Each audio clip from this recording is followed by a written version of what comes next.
मुंबईतील मार्वे मनोरी फेरी सेवेशी संबंधित संस्थेकडून बनावट ETIM मशीनचा वापर करून तसेच बनावट पासेस तयार करून प्रवाशांकडून लूट व शासनाच्या महसुलीची आर्थिक फसवणूक व नुकसान या संदर्भात तुम्ही आता महाराष्ट्र सागरी मंडळाची भेट घेतली आहे. काय नेमकं बैठकीदरम्यान घडलं आहे आणि काय माहिती आहे? ॲक्च्युली या महाराष्ट्र मरीन टाईम बोर्डमध्ये ना एक मनोरी कोली ग्रामसंस्थान मंडळ आहे. ते उत्तन मार्वे मनोरीमध्ये त्यांचं फेरी बोट चालत आहे.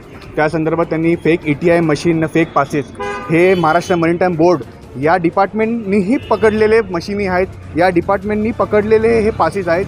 त्याच्यावरती आम्ही वारंवार फॉलोअप करतो. कळलं तर याच्यात पब्लिकचा पैसा ना त्यासोबत इवन शासकीय पैशांचा चोरी झालेला आहे. पण त्या संदर्भात आम्ही किती फॉलोअप करत आहे याच्यात आम्ही सर्व लोकांना भेटलो. संजय शेट्टी सरांना भेटलो. प्रदीप पी करून जे IAS ऑफिसर आहे, जे CEO आहे महाराष्ट्र मरीन टाईम बोर्डचे, त्यांना भेटलो. Maharashtra marine time port officer, Bandra port officer सर्वांना भेटलो. पण आजपर्यंत त्याच्यावरती काहीच कारवाई होत नाही. यासुद्धा मी इवन देवेंद्र भारती सरांना, जे CP सर आहेत आपले मुंबई पोलीस, त्यांनासुद्धा मी भेटलो. त्या संदर्भात त्यांनी फक्त एवढं सांगितलं का गोराई पोलीस स्टेशन जे आहेत त्यांना जिथपर्यंत महाराष्ट्र मरीन टाईम बोर्ड हे अगर कुठली कागदपत्र देत नाही का यांच्यावरती गुन्हा दाखल व्हायला पाहिजे तिथपर्यंत आम्ही पण काहीच करू शकत नाही. त्याच्यात इवन बोरिवली पोलीस स्टेशन ह्यांनी पण हेच मला उत्तर दिलेलं आहे. हे एवढी स्टॅम्प मारलेले आहेत, एवढी आम्ही किती फॉलोअप केलेलं आहे, पण आजपर्यंत याच्यावरती काहीच कारवाई होत नाही. याच्यात मला समजत नाही की कुठले मिनिस्टर ना कुठले कोण लोक याच्यात हे आहेत, इन्वॉल्ड आहेत.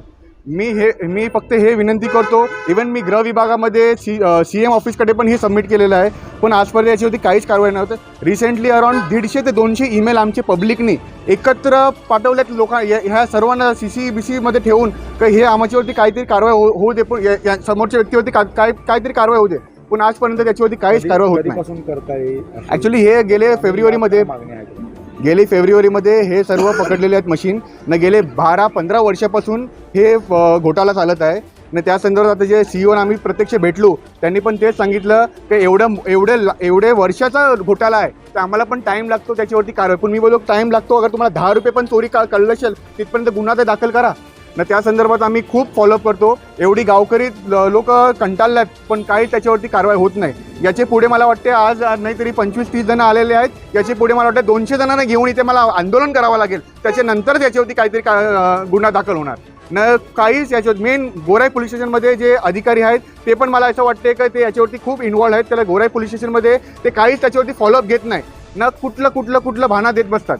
आज पण मी वर गेलो, ते बोलतात मीडियावाल्यांना वर घेऊन येऊ नका, पण तरी आम्ही कसं भेटलो. एवढे लोक साक्षी आहेत पण काहीच कारवाई होत नाही. माझा असं विनंती आहे की याच्या पुढे जे आदिवासी चालू आहेत याच्यावरती आमचा मुद्दा उचलावा न. हे जे पोर्ट बंदर विभागामध्ये जे चोरी होत आहे, हे आता इथे लहान चोरी होत असेल, पूर्ण महाराष्ट्रामध्ये किती काय होत असेल याच्यावरती काहीतरी तुम्ही लक्ष द्या. ही माझी नम्र विनंती देवेंद्र फडणवीस साहेबांना, आपले चीफ मिनिस्टर न. इवन मला खूप खात्री आहे का नितीश राणे साहेब जे आपले मंत्री आहेत पोर्ट विभागामध्ये, त्यांचं त्याच्यावरती लक्ष नसेल तर थोडं ध्यान नसेल, पण आता मी तुमच्या माध्यमातून त्यांना मी कळवत आहे की प्लीज याच्यावरती काहीतरी तात्काळ कारवाई करून घ्यावी.